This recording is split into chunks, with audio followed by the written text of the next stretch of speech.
In the first question, you asked me whether I support Tibet Autonomous Region. Did you mean the TAR idea or the autonomy thing? Independence for Bhutan, basically the areas under the control of the Dalai's government prior to the Chinese invasion. Immediately prior. Well, just before the Chinese invasion of Tibet, there was some parts of Kham which were under the Kuomintang. But that doesn't mean that it was not a part of Tibet. When we're talking about a part of area being a part of a country or not, we are talking about history. And I think history is the witness, and we do not therefore refer to certain parts of the history. Just as China is controlling Tibet today, Tibet had controlled China.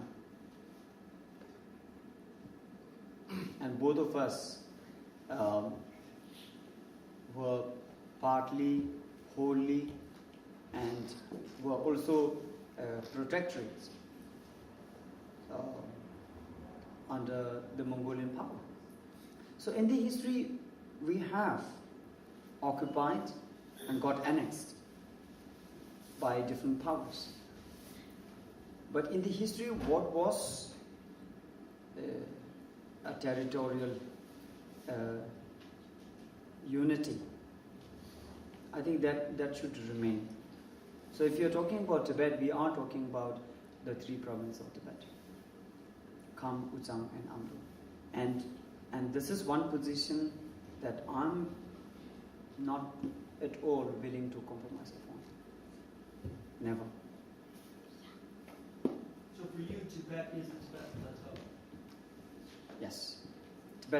Tibetan plateau. And again, this is not just a Tibetan demand.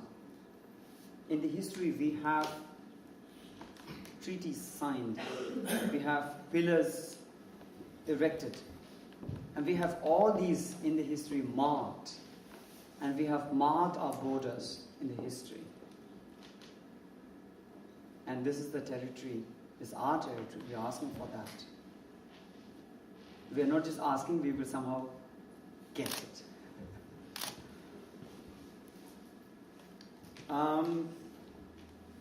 The second and the third questions are kind of related. More creative ways of working will naturally bind us together, especially the Tibetan organizations and the Tibet support groups. One, I think we must accept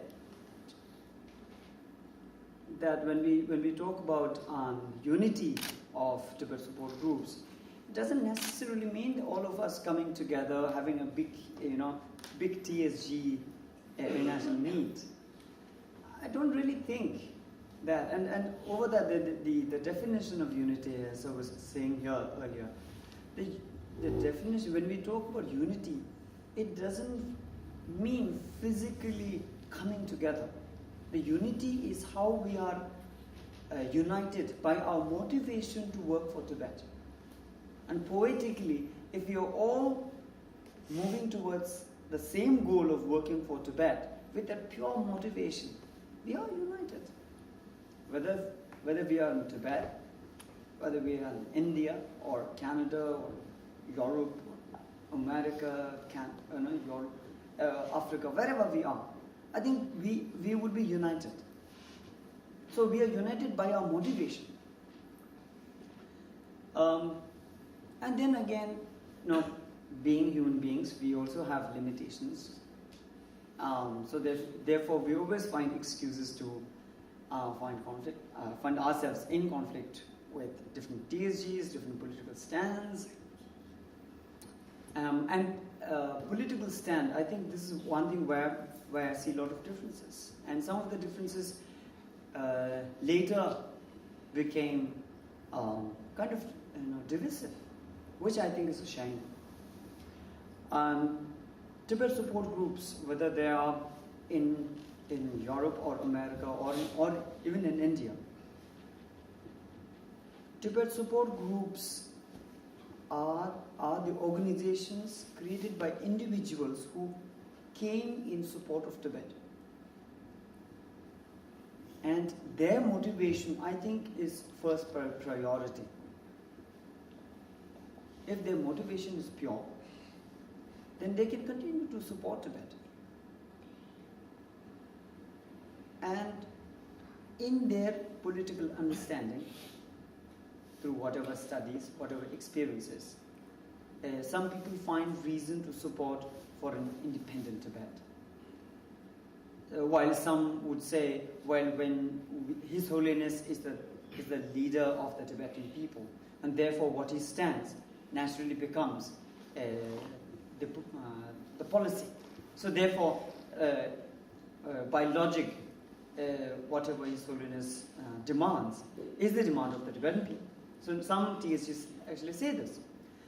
I don't really see any conflict in here. But it becomes a conflict when we get stuck there. Then we tend to say, oh no, you support this, I support that. I also work with a TSG, it's called the Friends of Tibet India.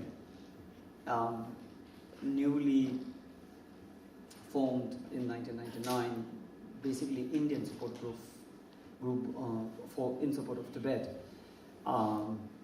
We are like 4,000 members and 30 committee members, and I'm the only Tibetan that all are Indians. In Prague TSG meet, we didn't go because we found that the agenda for the TSG meet was to discuss how the TSGs could enhance the policy of the exile government. And we thought that our agenda was not there. So we got excluded. So we said, well, if our agenda is not there, then why should we go? So we kept away. And now Brussels is coming up in May. And I think we are going to we are going to be excluded again. So that's again a shame.